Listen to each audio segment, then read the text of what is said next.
এই ওয়াজটি অনেকেই খুঁজছেন এবং অনেকেই কমেন্ট করে জানাচ্ছেন যে এই ভিডিওটির উপর রিয়াকশন দাও। তো অবশেষে সেই ভিডিওটির উপর রিয়াকশন দেব। এই প্রথম আব্বাসী হুজুরের অনেক ওয়াজ দেখেছি, খুব সুন্দর। দাওয়াতে খানকার মাহফিলে গরম ওয়াজ, এমপি ওয়াজ শুনে অবাক খানকার মুরব্বীরা। তো অবশ্যই দেখবো, খুব সুন্দর একটা ভিডিও। এবং চ্যানেল যদি নতুন হয়ে থাকো ফটাফট সাবস্ক্রাইব করে দিও এবং পাশে থাকা বেল আইকনটি টং করে বাজিয়ে দিও, একটা লাইক করে দিও। তো চলো আজকে ভিডিওটি শুরু করা যাক। 48,000 দরবার আজ বাংলাদেশে পীরের। একটা দরবার আপনি আমারে দেখান যেখানে কোরআন দিয়ে কথা হয়। অধিকাংশ জায়গায় বাবা কি করেছে, দাদা কি করেছে। এটা ঠিক কথা। কোন কারণে বলা লাগবে? আমি ইসলাম জানতে গিয়ে কোন বাবা কি বলেছে, দাদা কি করেছে ওইটা দেখি না। আমি ইসলাম মানতে গিয়ে দেখি আল্লাহ কি বলেছে, রাসূল কি করেছে। তাহলে আমরা আর বিভ্রান্ত হতাম না।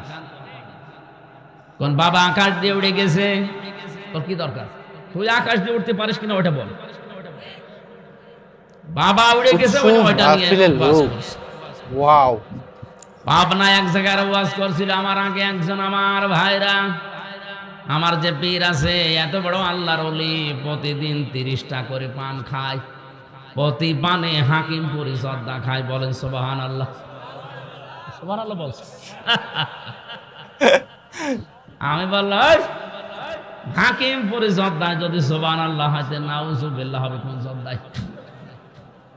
এইটা খেয়ে মানুষ সুবহানাল্লাহ পড়ে না। আমরা এভাবে চলতে চাই না।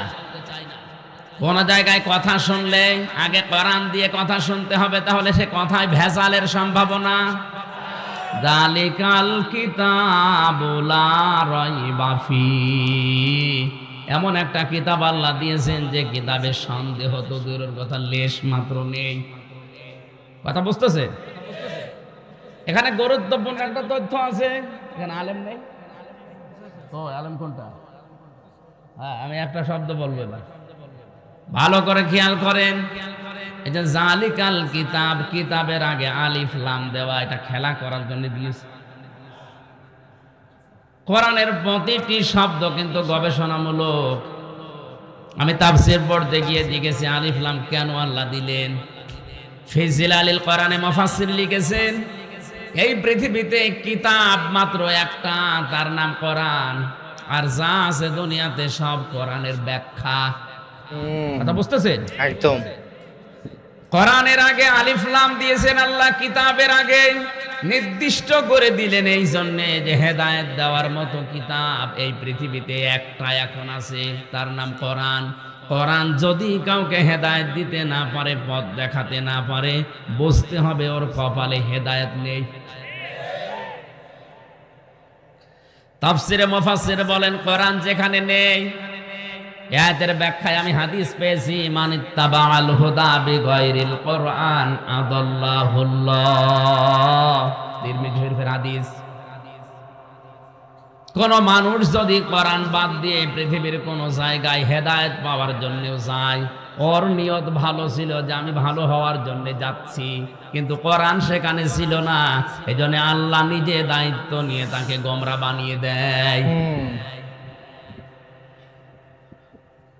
শব্দের দিকে খেয়াল করেন তো, আদাল্লাহুল্লাহ, আদাল্লাহ ইউদিল্লু বাবে ইফআল থেকে এসেছে। শব্দটা যদি দল্লা নবীজি বলতেন দল্লা ইয়াদিল্লু, বাংলা অর্থ আসতো আপনি নিজেই নিজেকে খারাপ বানিয়ে ফেলেছেন। আদাল্লা বাবে ইফআল থেকে আসার কারণে বাংলা অর্থ দাঁড়িয়েছে আপনার হয়তো নিয়ত ভালো ছিল, কিন্তু কোরআন সেখানে ছিল না, এজন্য আপনি ভালো হওয়ার নিয়ত গিয়েছিলেন। আল্লাহ নিজে দায়িত্ব নিয়ে আপনাকে আরো খারাপ বানিয়ে দেবে। কেন বলেন তো? কেন? বাবাকে বাবা বলে ডাকে মানুষ, অনেকে শ্বশুরকেও বাবা বলে ডাকে, ডাকে না? শ্বশুরকে বাবা বলা জায়েজ আছে না? জায়েজ আছে, কিন্তু নিজের বাবার সামনে যদি বারবার বাবা ডাকেন, আপনার বাবার মনে কষ্ট লাগবে না? কেউ জিজ্ঞাসা করলে যে তোর বাপ কোনটা, নিজের বাবা বাদ দিয়ে শ্বশুরকে দেখায়। তাহলে বাবার মনে এই দুঃখ লাগবে যে হ্যাঁ, এটা এটা জন্ম ঠিক দিয়ে কথা। ভুল করলাম। নিজের বাবার সামনে শ্বশুরকে যদিও বাবা বলা যায় যাচ্ছে, তারপরও যদি বেশি বেশি ডাকেন আপনার বাবার মনে যেমন দুঃখ লাগার সম্ভাবনা। হ্যাঁ, একটু আমার কোরআন বিবেচনা দিয়েছে আল্লাহ করুন। হেদায়েত দেওয়ার জন্য। কোরআন বাদ দিয়ে পৃথিবীর কোন জায়গায় যদি আপনি ভালো হওয়ার নিয়তে যান, আল্লাহ বলেন ঠিক আছে যা, দেখি তোর কোন বাবা হেদায়েত দেয় দেখছি।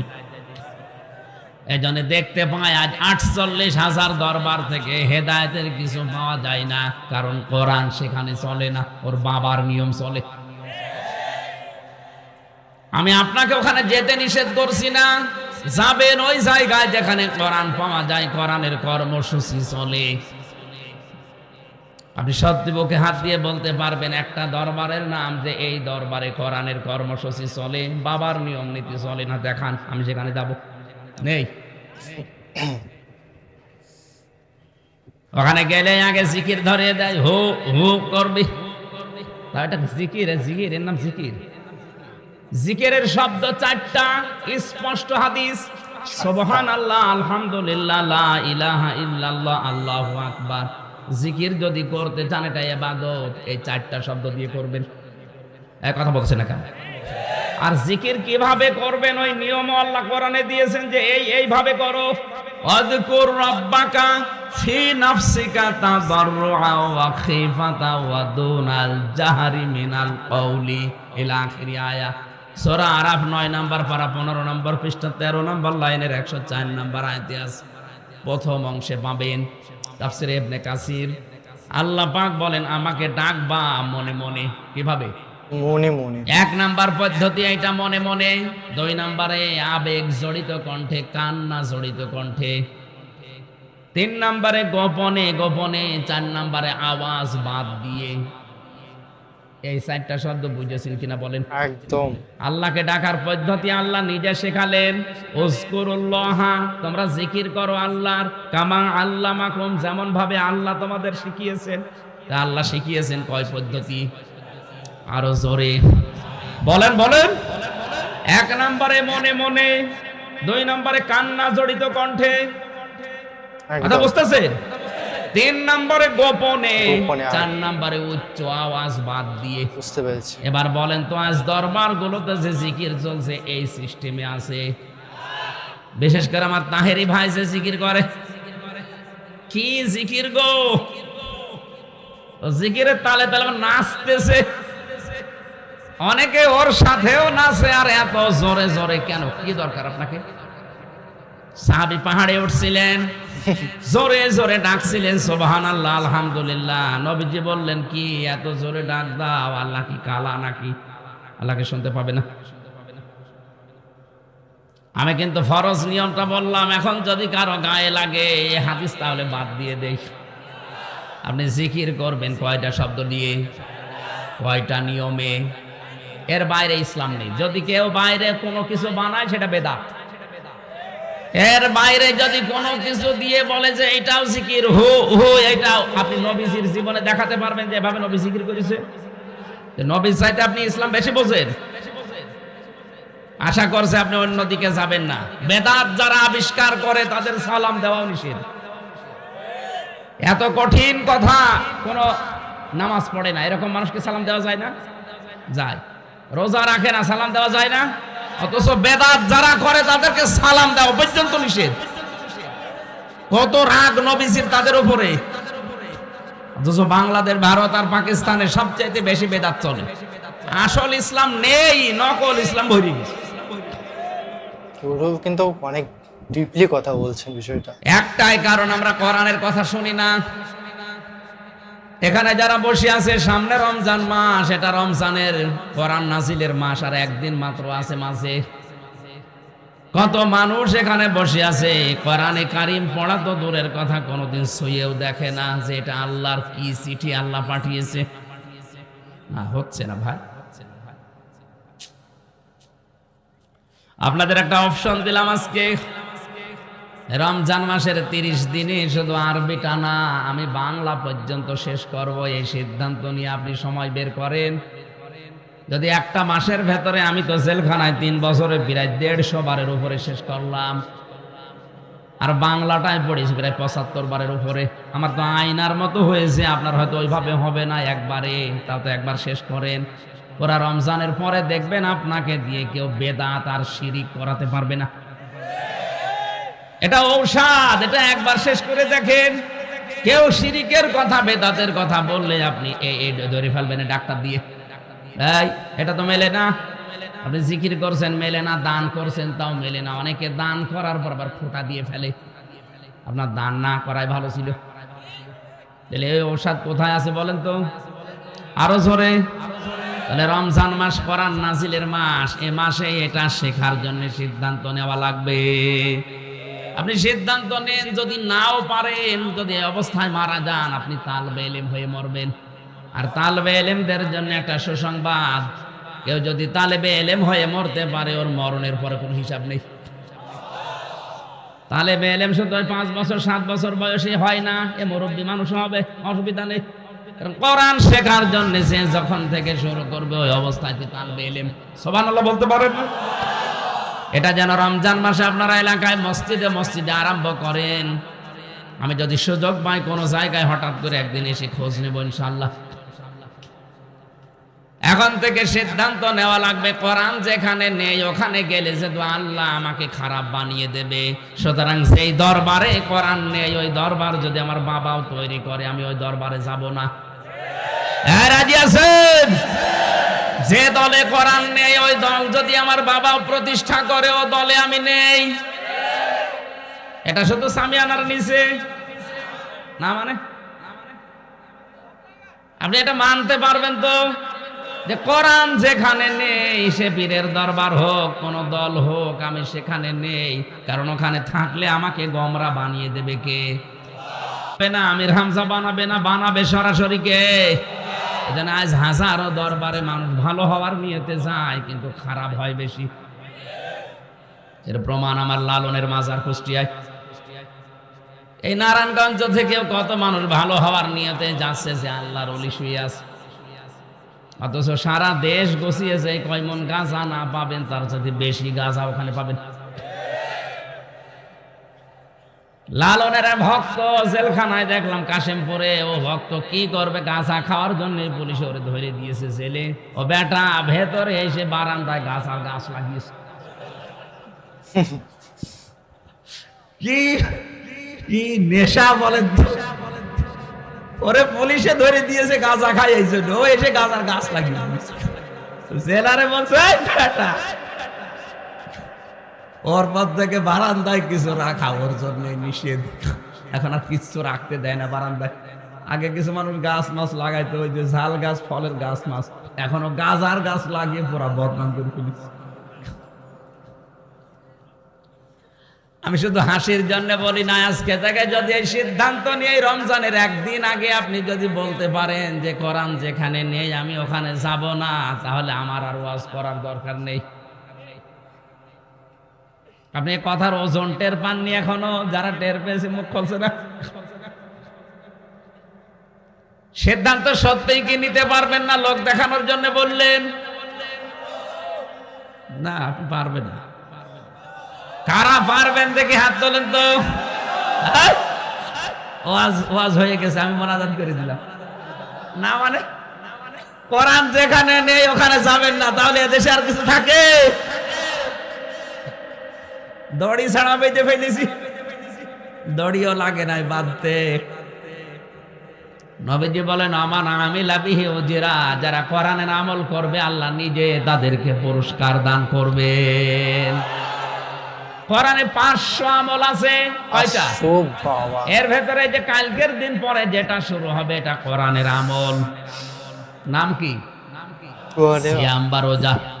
ইয়া আইয়ুহাল্লাযীনা আমানু কুতিবা আলাইকুমুস সিয়াম কামা কুতিবা আলাল্লাযীনা মিন ক্বাবলিকুম লাআল্লাকুম তাত্তাকুন।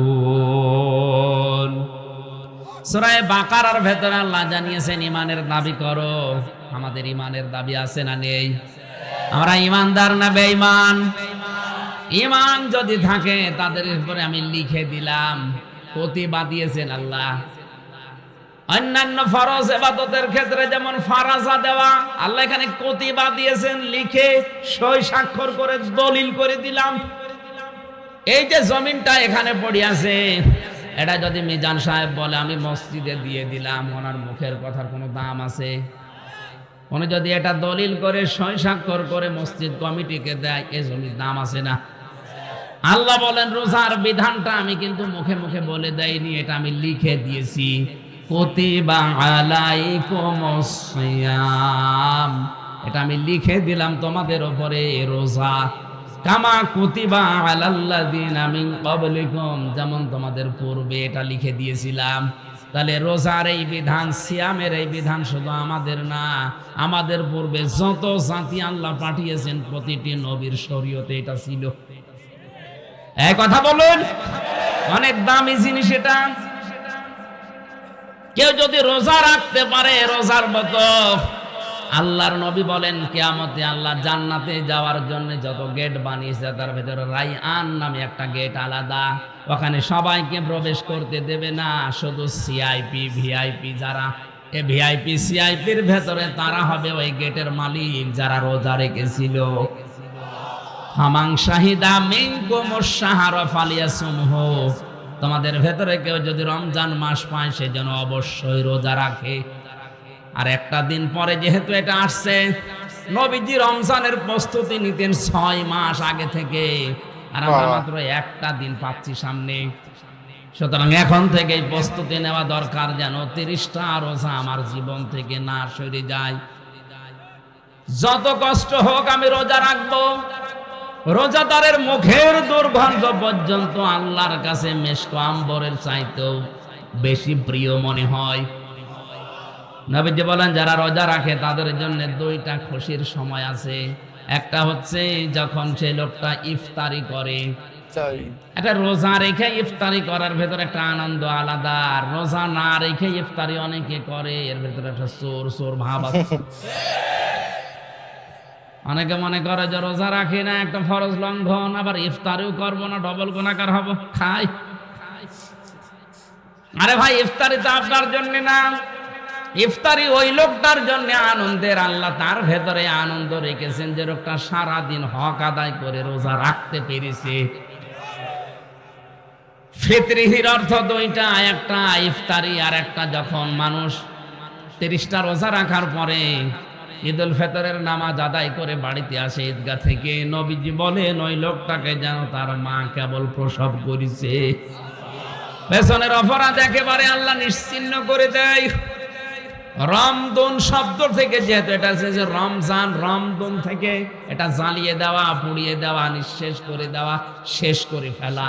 সুতরাং রোজার মতো রোজা যদি কেউ রাখতে পারে তার জীবনের অপরাধ সব আল্লাহ শেষ করে দেয়। বাবার মতন আমি হানজা হুজুরের কিন্তু প্রত্যেকটি ওয়াজ অনেক সুন্দর হয়, কিন্তু রিসেন্টলি উনি এমপি হওয়ার পর থেকে কিন্তু ওয়াজ মাহফিল তেমন সেই আগের মতন আসে না, বা ওয়াজ মাহফিলে হয়তো যায় না। তো সেই ভিডিওগুলো মিস করিও না, যে প্রত্যেকটা মাহফিলের যে নতুন নতুন ভিডিও আসবে। তো তার মধ্যে একটা ভিডিও দেখলাম, খুব ভালো লাগলো। এবং তোমাদের কেমন লাগলো আজকের ভিডিওটি অবশ্যই কমেন্ট বক্সে কমেন্ট করে জানাও, এবং কী ধরনের ভিডিও রিয়াকশান চাই সেটাও কমেন্টে কমেন্ট করে জানিয়ে দিও। তো চলো guys, bye bye, take care.